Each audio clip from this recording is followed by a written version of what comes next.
Locked On Podcast Network and Odyssey present Locked On Sports Today. The big boppers for the Yankees carried them to the ALCS.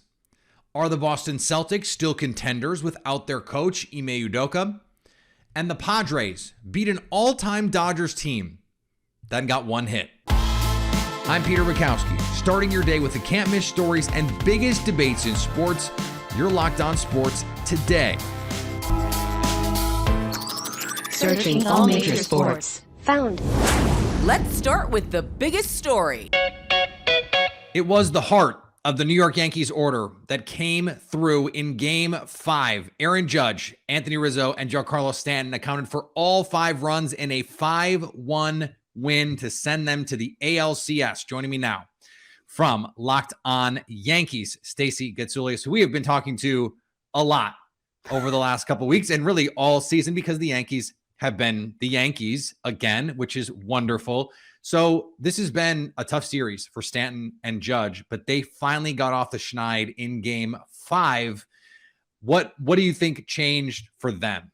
I feel like being at home helps. I think the delay between games 1 and 2 kind of threw everyone off a little bit. And, you know, Judge did have that one home run in Cleveland that seemed to get him back a teensy bit. But yeah, today was so much better for them. It's not like the Yankees are really hitting the ball that much, so they need those 3 guys to do things. And especially Stanton. Stanton likes hitting in the postseason for the Yankees. He's done it so far his entire time with them. And, you know, if he's hitting like this going into Houston, the Yankees are going to be really happy. So let's talk about that Houston series because we've spent a lot of time talking about the Yankees and the Guardians, and good for the Guardians. They had a charmed season. They're a young team. They're going to be back here next season, and Yankees fans are, I assume, not going to want to see them again in the postseason, and especially in one of these 5-game series. So Houston caught the Yankees in the regular season, and they look as good as we thought they could look. What do you think in terms of Yankee advantages do you see going into this series? Things that they can exploit? Justin Verlander doesn't do well against anyone but the A's in the postseason, and the Yankees have even gotten to him. I'm just saying. The Yankees have been playing pretty much straight through, except for the rain out last night, but they've been playing pretty much straight through where Houston has had a break, which may benefit the Yankees because they're more on a roll. All the Yankees really need to do is split the first 2 in Houston, and then the middle 3 are at home. And if they could swing the series in their direction during those 3 games at home, you never know what can happen. I wanted to ask you about this because I've seen a lot and heard a lot of discussions around the playoff format and the home games. And it seems like people like the 3 at home kind of format, but that in the second round, like maybe it tilts a little too far in the favor of the lower seeded team, given the structure of these games. Do you think the format in terms of, at least in the ALCS, the 2-3-2, but overall the playoff format rewards the higher seed enough? In some cases, it doesn't. You had that World Series that Houston was part of where the Nationals lost all their home games and won on the road in Houston in 7 games. And, that was a very rare occurrence, but it could happen. And I still say to this day, if 2017 were reversed, no matter what Houston was doing behind the scenes, they were not playing well at Yankee Stadium. And if the Yankees had 4 games at Yankee Stadium, it would have been a different outcome. And look, this is the postseason, so we know anything can happen. And baseball is particularly weird that way. This is not like the NBA where the best team regularly wins, even in these series formats. So what is the thing that you're most concerned about? Because the Astros are the favorite in this, that you're going, man, I don't know about this for the Yankees. Well, I'm just concerned because it's the Astros and Yankees, and the Astros seem to beat the Yankees like the Yankees beat the Twins in the playoffs. And, like I said, if the Yankees split the first 2 in Houston, Yankee fans should feel good about that, because when they get back to New York, it'll be Cole and Cortez. And, I would put those guys up against anyone in the Houston rotation, even Justin Verlander. How much do you think you need to see an improvement in terms of the consistency from Aaron Judge, who has really been scuffling so far in the postseason, a lot of strikeouts, and is pressing a little bit. Last time we talked, I asked you, or in the regular season, I asked you if you thought maybe like the home run chase was affecting him. What do the Yankees need from him to win some of these games? Well, I think that putting Torres in the number 1 spot and moving Judge down to number 2 has helped a bit in these final 2 games of this division series. And I think going forward, that'll help him a little bit and take the pressure off him from being the leadoff batter. And I saw better looks from him today. You know, the Cleveland's bullpen is unbelievable, and those guys are really amazing. And some of their curveballs are just crazy, and no one can hit them. So I wasn't that worried about Judge's performance today, and I feel like he's going in the right direction. And I think, you know, if he starts off game 1, maybe Torres gets on base and then he hits a single, he'll be feeling good. But I feel like he's heading in the right direction. Stay up to date all year on the New York Yankees by subscribing to Locked On Sports Today and the Locked On Yankees podcast on the Odyssey app, YouTube, or wherever you get podcasts. Thanks for making Locked On Sports Today your first listen. Coming up, what is the Boston Celtics ceiling in 2022? Here's what to look for on BetOnline, your number 1 spot for all of your gambling needs. Game 1 of the ALCS is here on the Houston Astros, minus 181 favorites to beat the New York Yankees. Oosh. The biggest favorites of the NBA, Minnesota Timberwolves tonight, who are currently 11-point favorites over the Oklahoma City Thunder, and the Dallas Mavericks with Luka Doncic are in action 4-point underdogs against the Phoenix Suns and Devin Booker. BetOnline, where the game starts. Indianapolis Colts owner Jim Irsay has publicly said he thinks there may be enough votes in order to remove Dan Snyder as owner of the Washington Commanders. 24 owners would need to vote for Snyder's removal, something that has never been done. The Commanders released a statement in response saying it is highly inappropriate but not surprising that Mr. Irsay opted to make statements publicly based on falsehoods in the media. This is a big moment, and we need to be paying attention to this. DeSean Jackson is back in the NFL. The 35-year-old veteran receiver signed a contract with the Baltimore Ravens to start his 15th NFL season. The expectation is that he will be called up to the active roster once he's ready. The Ravens need help at receiver with Rashad Bateman currently dealing with injury. The Denver Broncos are the latest team to be dealing with injuries at quarterback, as Russell Wilson is dealing with a hamstring injury in addition to the shoulder injury he was already working through. I'm trying not to make a Mr. Limited joke here, but man, it's hard. The Utah Jazz roster is going through changes, but the front office is locked in. General manager Justin Zanik has signed a multi-year contract extension to see through this rebuild. They're still going to be really bad this season. The NBA kicked off its regular season with the Boston Celtics and the Philadelphia 76ers, two teams that they don't know drama. There's no drama with those two teams. No offseason storylines, nothing to talk about. A 126-117 win for the Boston Celtics. Jaylen Brown and Jayson Tatum combined for 70, 35 apiece. Our man John Corrales from Locked On Celtics is at the arena. He was there in the building for the game. John, this is a weird way to start the season for Boston because this should be a great win, but it comes with the cloud of the Ime Udoka suspension.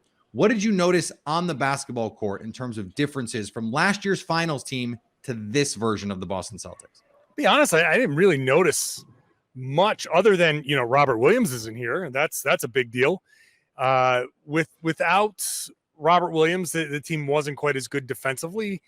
They played a little bit of different style offensively. They certainly got out and ran a bit more. I can't say that was a style. It's because Ime Udoka's not here. If he was in that seat, they probably would have played a similar style, maybe a couple of differences. But I think the stress has been from Joe Mazzulla that you're going to see consistency from last year. Just because Ime Udoka's gone, it doesn't mean you don't have to give back everything that he taught the team. You don't have to give back the playbook. You can still do all the same things that you did well and try to build on that. But I saw a team that had two stars that are growing and played extraordinarily well and have shown some added elements to their game. And I saw, in a lot of ways, a typical Celtics Sixers game.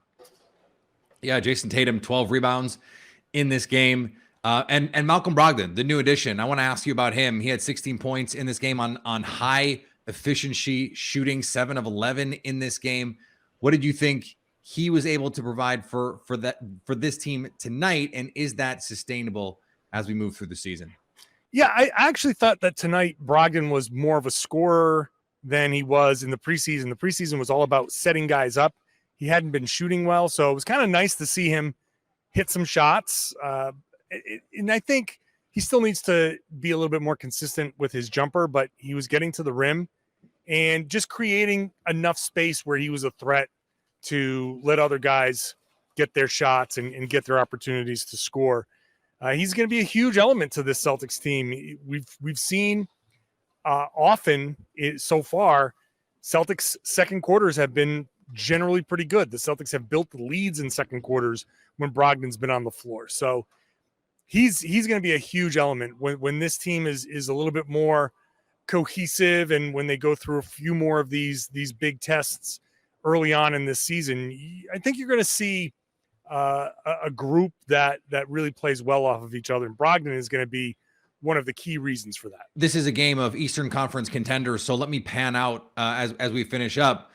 James Harden, 35, 8 and 7. Joel Embiid, 26 and 15. Tyrese Maxey adds 21 points in this game, and we expect the Sixers to be in the mix as well. Yeah. Having seen both these teams now, I assume this hasn't changed your opinion on anything that was going to happen in the Eastern Conference, but as you look out at the East, it seems like these are going to be two of the teams that are out there. How do you handicap the East right now? Yeah, I mean, look, Philly has a lot to figure out, and they, I think, didn't play as well as they could have. When you think about all of the additions that they made, they could have gotten more from Montrezl Harrell and D'Anthony Melton and PJ Tucker.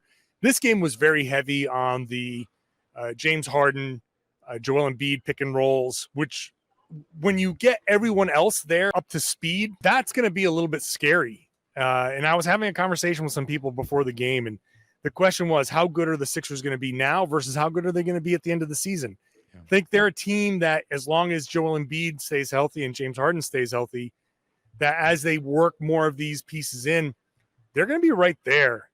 They're a really good team, and what we saw on the floor in this game between both teams is not going to be what we're going to see when the playoffs come around, and the Sixers are going to be right up there at the top of the standings. The Celtics will be. I expect Milwaukee to be so far after a one-game sample size. I'm willing to say that things that are going to go kind of as we expected, provided that the general health stays where you want it to be. Bold proclamations for John Corrales after one game. That's what I'm here for. The hot takes like that. Stay up to date all postseason on the Boston Celtics by subscribing to Locked On Sports Today and the Locked On Celtics podcast on the Odyssey app, YouTube, or wherever you get podcasts. Coming up, the San Diego Padres pulled off a massive upset, beating the LA Dodgers in the NLDS. It did not carry over to Game 1 against the Phillies in the NLCS. If you haven't tried Built Bar Puffs yet, you are depriving yourself of one of life's great joys. The cookie dough chunk puff takes the Built Bar to a whole new level. 160 calories with 15 grams of protein, and they taste like frankly, they have a lot more calories in them than that, but they don't. That's the beauty of it. Collagen protein in a protein-infused marshmallow. Come on, a protein-infused marshmallow. Who thinks of these things? That is like high-level Willy Wonka stuff.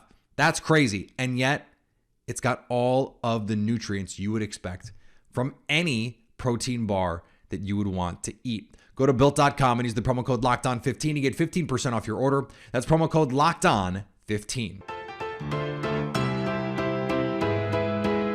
The San Diego Padres vanquished one of the greatest regular season teams we have ever seen in a rivalry spot, beating the LA Dodgers. Then in Game 1 of the NLCS, they get one hit by the Phillies and lose 2-0.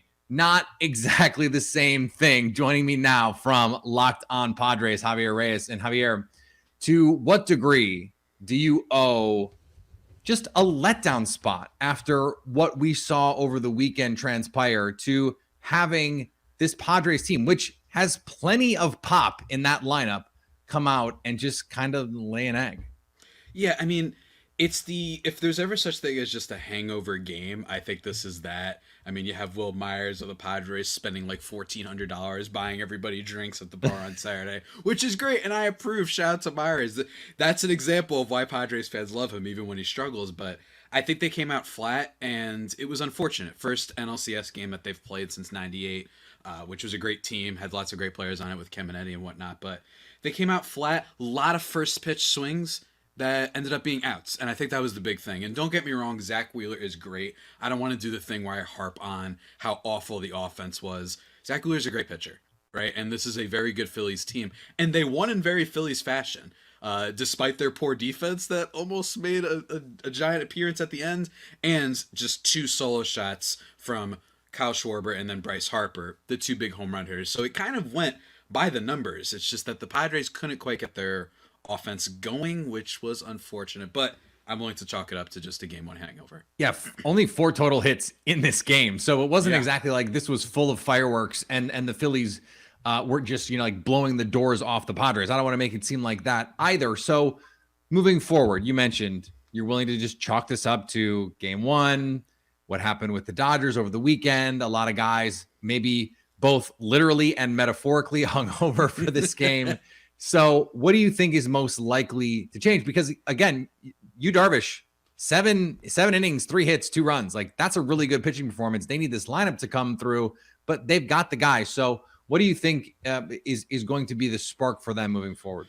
Spark for them moving forward, I want to see what they do with their lineup a little bit. I want to see if Josh Bell maybe is asked to sit. They might even bring in Jorge Alfaro, who Padres fans are familiar with being just a meme lord, a legend in San Diego. I mean, he has 5 game-winning hits, which is like the most any Padres player has ever had. So it's possible he may see some time at DH. They're not going to move Austin Nola off the catching spot because he's been doing well, and I think guys like to pitch for him. And then just moving things around. Maybe Brandon Drury gets some looks. Top of the lineup should remain the same with Profar, Soto, and Manny, but I'm curious because Bob Melvin is certainly someone who has clearly shown he knows how to manage the roster. So that's what I'd look forward to for game 2. And Aaron Nola, very big strikeout pitcher, but not quite as good as Zach Wheeler. And maybe last year's Aaron Nola will make an appearance. And when that happens, he usually can walk guys.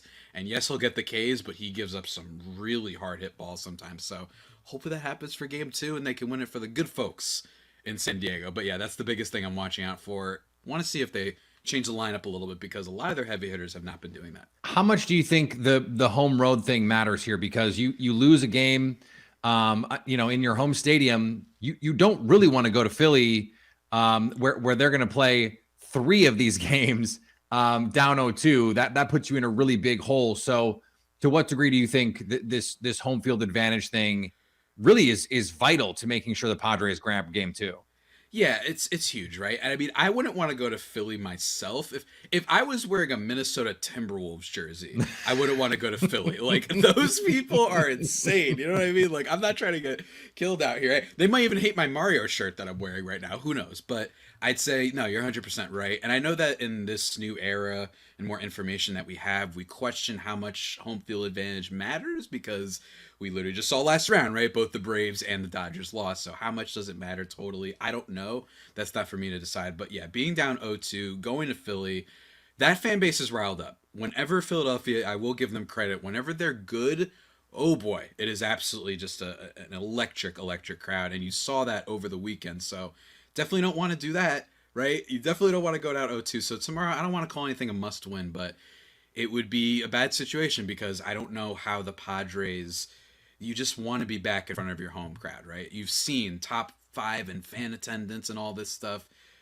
You just want to come back, and that would be really great, right? So it's going to be tough, though, because especially if they come back to San Diego, probably means they'll have some of the back end of the rotation going. Mike Clevenger, Sean Manaea, guys who are not that great. So it's a tough game 1 loss, but it has to be reiterated. That's just game 1. UFC President Dana White has announced his latest business venture, slap fighting. The Power Slap League is now a licensed athletic competition in Nevada that will pit 2 competitors in a contest where they simply slap each other across the face until one of them cannot continue or until they reach a scorer's decision, just like boxing or MMA. No word if they will use tortillas. They won't. Thanks for making Locked On Sports Today your first listen. Now go find your favorite team's Locked On podcast and make them your second listen. Coming up on tomorrow's show, the Yankees and Astros face off in Game 1 of the ALCS. Who has the advantage in that one? So at least until tomorrow, stay locked on sports today. Locked On Podcast Network and Odyssey present Locked On Sports Today. For more episodes of Locked On Sports Today, go to our video on demand. Click on Sports at the top of your screen. There, you'll find past episodes of Locked On Sports Today, plus other Locked On shows on demand.